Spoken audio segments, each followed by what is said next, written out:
Good morning, Save Jerseyans. We have a very special guest today calling in to talk to us.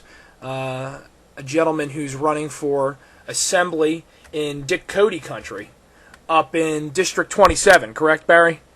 That's correct. I want to double check. It's a little bit out of my flight radius since I'm a proud South Jerseyan down here in New Jersey 6th District. He's a principled conservative.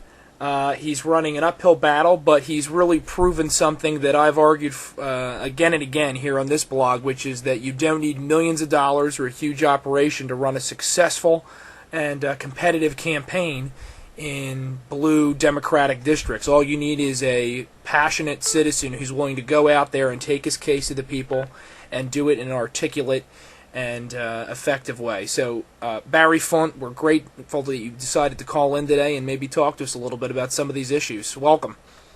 Well, thanks, Matt. And first, actually, I want to congratulate you and the rest of your crew there on your anniversary, which I guess is yesterday. So I'm honored to be in part of the beginning of year number 2 of what I'm hoping for you guys to be a long life for your blog.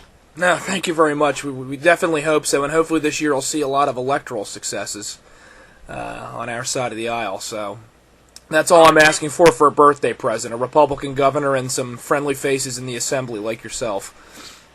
Well, thank you. Yeah, look, and obviously, however, whoever ends up on top on the Republican side, if we don't change the assembly and the Senate, we're going to have a hard go of it no matter what. So, and that's one of the reasons I've chosen to run for assembly, because we're going to need our people there, and some sense, I guess, who is our people. A little background about me, Matt.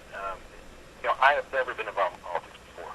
I am just a regular citizen trying to work hard and keep myself and my family afloat.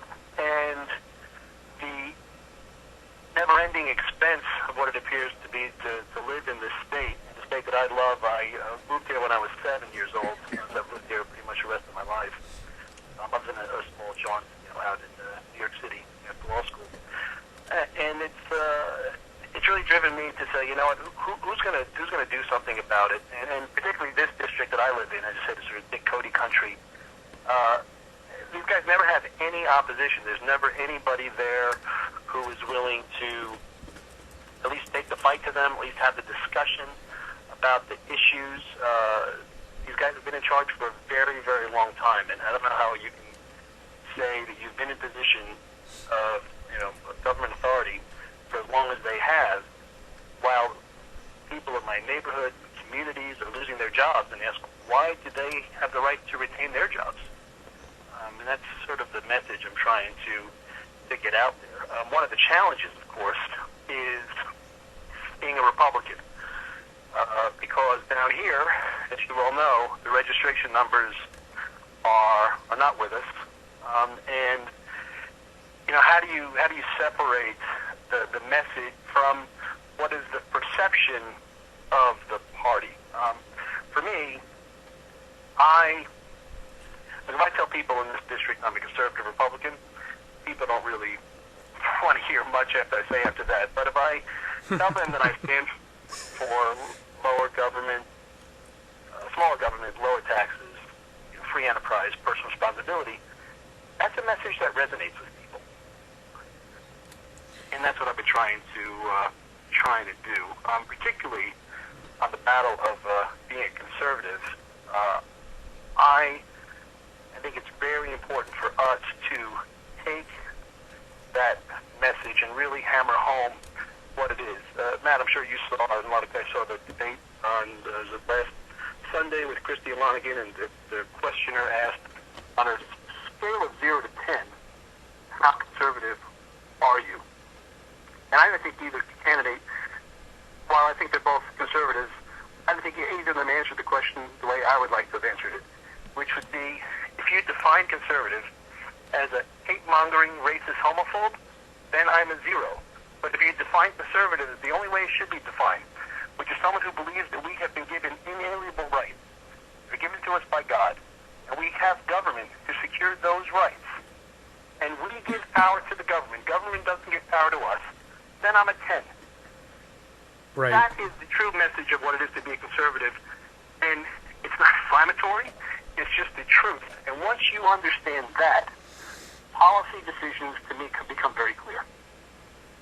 No, I think that's absolutely 100% correct. I think that's one of the problems for conservatives, and I think that's one of the problems for the country at large. That we've equated ideology with religion, with social strategy, with all kinds of things that mutate what conservatism is really about. Which you're right, it's about an idea about government, a philosophy, a freedom philosophy, about limiting government's role in our lives, and about giving people as much power as possible to control their own decisions. And I mean, just hearing me put it in that way, I think that a lot of people in the part of the world where you live, up in Essex, or down where I live in Camden, they would agree with that, regardless of what their party registration is.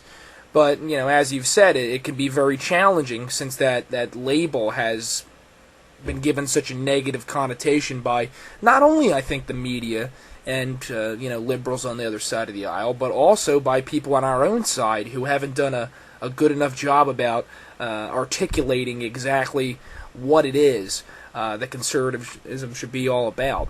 Along those lines, since we're talking about conservatism, obviously outside of New Jersey we're undergoing this nationwide discussion about what it's about.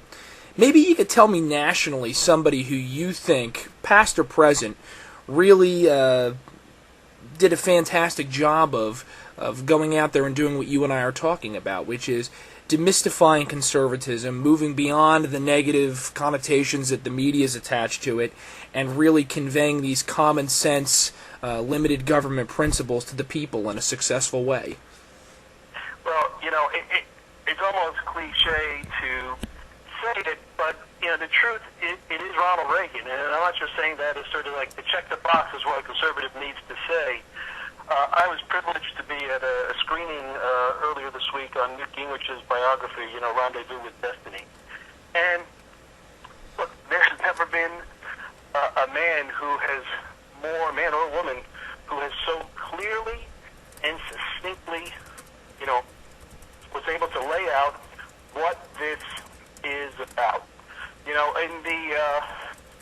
In the Jewish scriptures, there's a story where someone asked one of the rabbis, how can you explain all the Holy Scriptures standing on one leg? And he said, treat others as you would like to be treated.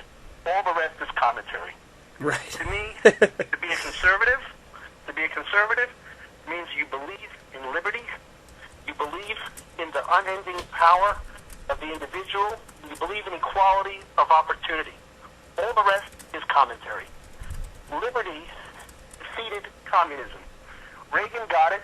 He understood that if we can just promote these free democratic movements in places like Poland, other places in Eastern Europe, freedom will defeat communism. Actually, I was just privileged the other day to meet with a group, and you guys should start looking into this. It's a group called Lib for All, LIBFORALL, and they are a group that is focused on moderate Islam, promoting the moderate Islamic community in a dialogue, because, quite frankly, liberty will free us also from religious fanaticism. When people are free, they will do incredible, great things.